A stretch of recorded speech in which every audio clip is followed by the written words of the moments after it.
Graphing radical equations. If you consider a radical as a parabola that's just been kicked over on the side, you'll really only be graphing one side of that parabola.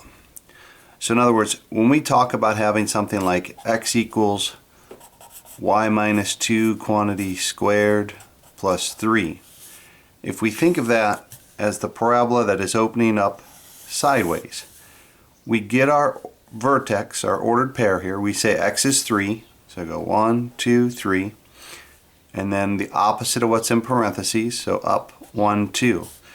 This is my vertex to my parabola. And so I would graph using the standard movements that we've talked about in previous videos. So we could move up 1, right 1, down 1, right 1, up 2, right 4, 1, 2, 3, 4, and then down 1, 2 from the vertex, 1, 2, and that would be right here. So then I connect my dots.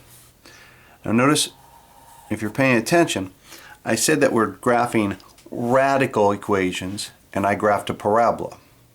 Because the relationship here is that you will have something that looks like this. Y equals the square root of x minus 2 plus 1.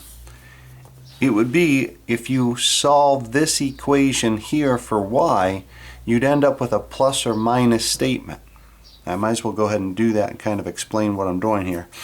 So if I were to solve this, I could move the 3 over and I could say x minus 3 is equal to y minus 2 quantity squared. Then when I root it, when you introduce a radical, you always must allow for a plus or minus.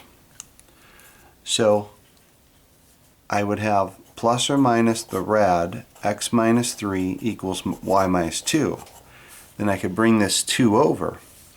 And then ultimately what I'm looking at is that I got y equals plus or minus rad x minus 3 plus 2.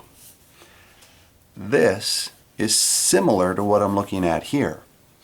Now, without the plus or minus, what the plus or minus does for us, the plus or minus graphs both sides to this parabola. When I only graph one side at a time, it makes it a function. It passes that vertical line test. So as I look at this here, this has the plus or minus. This really isn't a function because it would fail that vertical line test. It would crash into the curve here and here. What I will be giving you is something like this, and I would expect you to graph it. And that's what the focus of these videos will be. How do we graph something that is presented in the radical form? So we start. Here's the xy plane. We're still going to undo the function to find the vertex. So we undo this. I know I have a vertex that would be located at a positive 2, and then I'll keep that 1 value. So I have to locate 2, 1. 1, 2, and right there's my vertex. At 2, 1, once I begin to graph this, I am going to use those standard movements, but I'm only going to go in the positive direction. So that would be the top part of our parabola. So I can go up 1, right 1, put a point. Up 2, right from the vertex, 1, 2, 3, 4, put a point. If I were to go up 3, then I would go right 9. So 5, 6, 7, 8, 9. Now once I graph this, it's just going to be the one side of the parabola, so there is curve to that. You see that curves. I would then ask you to identify the domain and the range. Now for the domain, we would say what values have been activated. We started at 2 and we went to the right forever. So we would do a bracket, meaning that we can contain that value, we can touch that value, 2, comma, infinity. Remember to put the parenthesis around infinity. Infinity is not a number, so we can never contain it.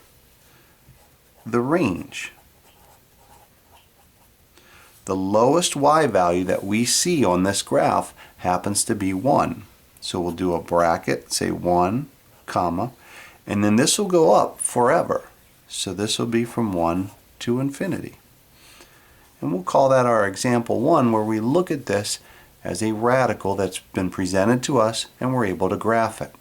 I'll do several examples explaining all the different things that can happen. So this is our graphing radical equations.